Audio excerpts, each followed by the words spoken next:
Hey guys, this is No Brainer and today I'm gonna explain a movie called Departed. Subscribe and like this video to watch more video like this. And watch out for spoilers ahead. In voiceover, Irish-American mobster Frank Costello, Jack Nicholson, explains that he doesn't want to be the product of his environment, he wants his environment to be a product of him. Grainy historical film depicts violent riots in Boston during earlier generations. Costello, proudly Irish, unapologetically racist, explains that what annoys him about African Americans is their refusal to realize that they won't be given anything. Costello's belief is you have to do whatever possible to take what you want. Costello is in a small convenience store and collects protection money from the shop owner, a man visibly unnerved by Costello. Costello warns him to have more money next time. Costello asks the shop owner's young teenage daughter behind the counter if she's got her period yet. His attitude is nonchalant and all the more threatening for it. The daughter is both affronted and compelled by the powerful Costello and answers his rhetorical question. The shop owner doesn't show any emotion. A small boy, a young Colin Sullivan, Connor Donovan, witnesses Costello's interaction with the shop owner. Costello notices him and asks him if he's the son of a man Costello knows. He tells the store owner to give the boy 2 full bags of groceries and then presses some coins into the boy's hand. He tells the boy to remember he can get more money from Costello when he gets older. As Sullivan comes up in age, Costello grooms him and steers him into a job as a police officer, where he can keep Costello informed. Sullivan graduates from the police academy and is immediately transferred to the Massachusetts State Police Force. He is accepted into the Special Investigations Unit led by LRB, Alec Baldwin, which focuses on organized crime. The primary target of the unit is Costello. Billy Costigan, DiCaprio, whose extended family has considerable ties to organized crime, also attends the police academy. Before he graduates, he is summoned to a meeting with Queenan and Dignam, who intimidate, bully, and verbally harass him. They pressure him to disqualify himself as an officer because he's too smart to be a cop and because of his family's ties to crime. When Costigan stands up to their hazing, they change tactics. They offer him a job as a police officer on one condition: that he quit the academy, serve serious time in jail on a trumped-up assault charge, and infiltrate Costello's organization. Only Queenan and Dignam will know that Costigan is working undercover. They promise him a bonus when he completes the assignment. When Costigan gets out of prison, he contacts his cousin and tries to finance a drug deal. Costigan and his cousin meet Mr. French, Ray Winstone, at a local bar, where Costigan orders a cranberry juice. The guy on the bar stool next to him asks Costigan if he is having his period. Costigan smashes a beer mug over the man's head and is halted Mr. French. Mr. French warns Costigan that he is not allowed to beat up certain men, and he's lucky the guy at the bar is not one of them. Eating at the counter of a store like that in which Sullivan originally met Costello, Costigan confronts 2 Italian mobsters from Providence extorting protection money from the store owner. He beats the 2 men up badly, breaking his hand when he hits one of them. Costello learns of Costigan's actions and summons him to a meeting. He offers to protect Costigan from the mafia, who, he promises, will return with reinforcements to kill Costigan. He invites Costigan into a back room where he instructs Mr. French, a senior member of Costello's crew, to check Costigan for weapons or a wire. Mr. French breaks Costigan's cast open and Costello beats Costigan's broken hand with a shoe, trying to get him to confess being a cop. Costigan withstands their beating and is accepted as a legitimate crook by Costello. Both Sullivan and Costigan gain credibility within their respective organizations. Sullivan visits a crime scene where the 2 mafia men from Providence are found. Sullivan contacts Costello, who directs him to influence the investigators away from Costello.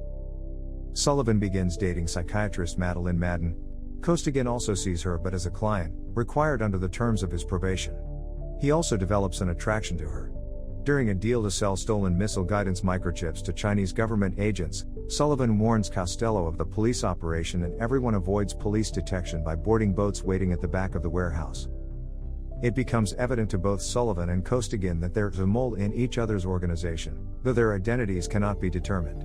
Costigan talks to Dignam and threatens to leave, but Dignam tells him to come up with evidence so they can find the mole. Extremely agitated, Costigan relents. He has coffee with Madden, who plans to move in with Sullivan. Costello tells Sullivan to find the rat among his crew.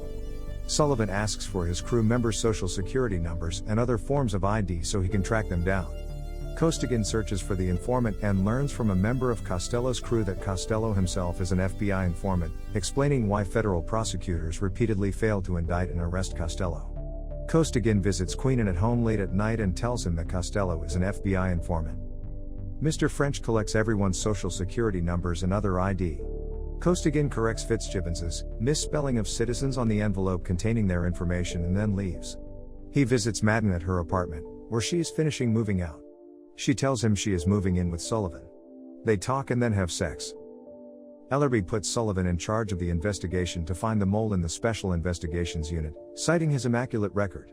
Costigan follows Costello to a porn theater, where he sees Costello meet with and give a dark figure, unknown to him, Sullivan, the envelope containing Costello's crew members' personal information.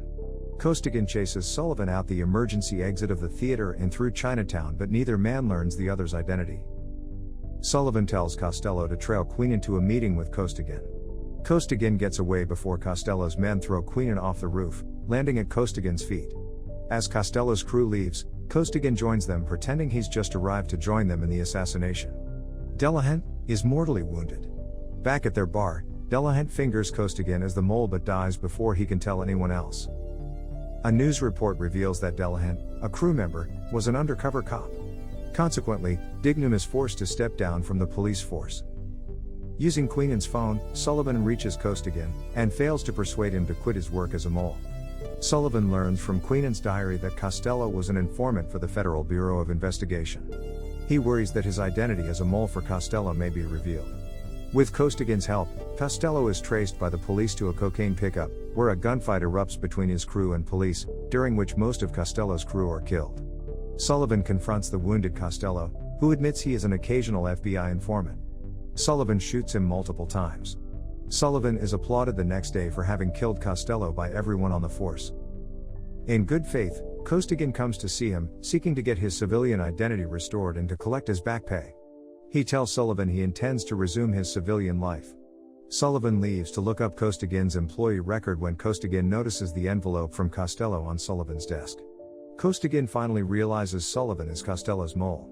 Returning to his desk, Sullivan realizes that Costigan has figured out his true identity, so he erases Costigan's employee records from the police computer system. Madeline tells Sullivan she's pregnant, but doesn't reveal who the father is. A few days later she receives a package in the mail from Costigan addressed to Sullivan. She opens it to find it contains a CD of Costello's recorded conversations with Sullivan. Sullivan walks in as she is listening and tries unsuccessfully to assuage her suspicions. He contacts Costigan, who reveals that Costello recorded every conversation he had with Sullivan. Costello left the recordings with his attorney, who has given them to Costigan. Costigan says he wants his civilian identity back or he will implicate Sullivan. They agree to meet on the roof of the same building where Queenan was killed. When they meet, Costigan catches Sullivan off guard and handcuffs him. As Costigan had secretly arranged, Officer Brown, Anderson, appears on the roof as well. Shocked to see Sullivan in handcuffs and held at gunpoint by Costigan, Brown draws his gun on Costigan. Costigan explains his actions by revealing that Sullivan is the mole. Costigan asks Brown why Dignam did not accompany him, but Brown doesn't answer. Costigan leads Sullivan to the elevator and Brown takes the stairs to follow them. When the elevator reaches the ground floor and the doors open, Officer Berrigan, Dale, shoots Costigan in the head. When Brown arrives, Berrigan kills him too.